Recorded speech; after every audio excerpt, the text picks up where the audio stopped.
Praise lord. దేవాతి దేవునికి వందనాలు. ప్రభు నామమున మీ అందరికీ నా ప్రత్యేకమైన వందనాలు, శుభాలు తెలియచేస్తున్నాను. మరి ఈ దినము ఉపవాస ప్రార్థనా దినం, 10వ రోజు. ప్రార్థన వసతులు తెలియజేస్తున్న ప్రతి ఒక్కరి కొరకు దేవుని సన్నిధిలో నేను ప్రార్థిస్తూ ఉన్నాను.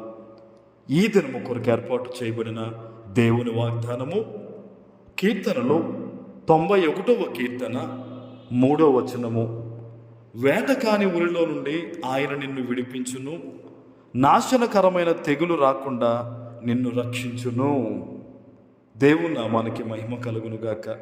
ఈ ఉదయకాల సమయంలో గొప్ప వాగ్దానాన్ని నీ తండ్రి నీకిస్తూ ఉన్నారు. ఏ విషయములో అయితే అపవాది నిన్ను బాధ పెట్టాలని ప్రతిరోజు ఆలోచిస్తూ ఉన్నాడో వాటన్నిటిలో నుంచి కూడా ఆయన నిన్ను విడిపిస్తాను అని ఈ దినము ఆయన వాగ్దానం ఇస్తూ ఉన్నారు. హల్లెలూయా. వేటకాని ఊరిలో నుండి ఆయన నిన్ను విడిపించును. ఈ వేటకెళ్ళే వాళ్ళు ఏం చేస్తారండి? ఆ పక్షి కానీ లేకపోతే ఆ జంతువు కానీ ఎక్కడెక్కడ తిరుగుతుందని ఆను పాను కనిపెట్టి అది వెళ్ళే మార్గంలో ఏం చేస్తారు? ఉచ్చులు వేస్తారు. అంతే కదా.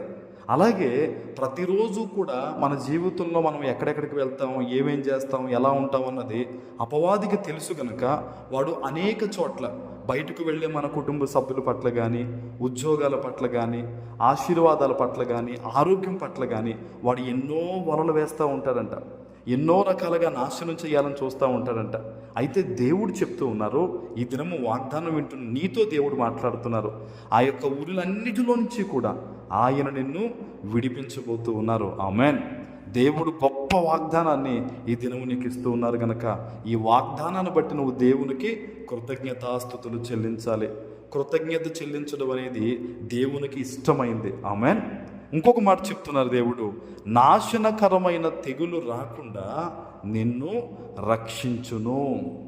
నిన్ను నాశనం చేసే తెగులు ఏదైనానో కూడా దానిని తొలగించి అది నీ మీదకు రాకుండా దేవుడు తోడుగా ఉంటారని ఆయన ఈ దినము నీకు మాటిస్తూ ఉన్నారు, వాగ్దానం ఇస్తూ ఉన్నారు. హల్లెలూయా. మరి చాలామంది అంటూ ఉంటారు, ఇప్పటికే మేము ఎన్నో రోగాలతో ఉన్నామండి, ఇప్పటికే ఎన్నో బాధలు అనుభవిస్తూ ఉన్నామండి. మరి మా పరిస్థితి ఏంటంటే దేవుడు సెలవిస్తూ ఉన్నారు, ఈ వాగ్దానమును నీవు ఎత్తిపెట్టి ప్రార్థిస్తే, ఈ వాగ్దానం నీ జీవితంలో నెరవేరినట్లు నీ యొక్క క్రమశిక్షణా విధానమైన జీవితం కనుక ఉంటే ఖచ్చితంగా నీ జీవితంలో నీ ఒంట్లో ఉన్న ప్రతి రోగాన్ని కూడా దేవుడు తొలగిస్తారు. ఆమేన్. చాలామందికి తెలుసు సిగరెట్ తాగితే అనారోగ్య పరిస్థితి వస్తుందని. మరి దేవుని దగ్గర ప్రార్థన చేస్తూనే ఆ సిగరెట్టు ఆ మందు తాగుతూ ఉంటే మరి దేవుడు అద్భుతం చేయలేదంటే ఎలాగా? డిసిప్లిన్ అనేది దేవుడు ఖచ్చితంగా మన నుంచి ఆయన ఆశిస్తారండి. నువ్వు ఏ విషయం గురించి నువ్వు ప్రార్థన చేస్తున్నావో ఆ విషయంలో మొదట నీవు క్రమశిక్షణ కలిగి మంచిగా బ్రతుకుతున్నావా లేదా అనేది దేవుడు పరిశీలిస్తాడు.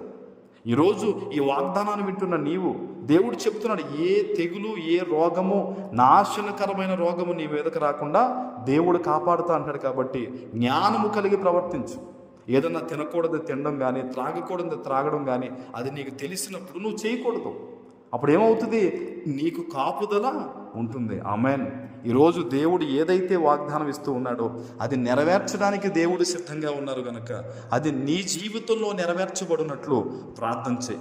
ప్రభువా, ఇదిగో నా కుటుంబము చుట్టూ, ఆనాడు యోబు గారి చుట్టూ కుటుంబము చుట్టూ కంచె వేసావు కదా, ఈ దినము నా చుట్టూ నా కుటుంబం చుట్టూ కంచె వేసి శోధనలు తొలగించి రోగములు తొలగించి మమ్మల్ని దీవించయ్యని నువ్వు ప్రార్థన చేస్తే ఈరోజే ఈ వాగ్దానము నీ పట్ల నెరవేరుతుంది. ఆమేన్. ప్రార్థన చేసుకుందాం. పరిశుద్ధుడు అయిన మా తండ్రి, ప్రేమ కలిగిన ప్రభువా, మీకు వందనాలు. ఈ ఉదయకాల సమయంలో మీరు ఇచ్చిన ఈ వాగ్దానము ప్రతి బిడ్డ జీవితంలో నెరవేర్చి స్థిరపరచమని యేసు నామమున ప్రార్థిస్తున్నాను తండ్రి. ఆమేన్.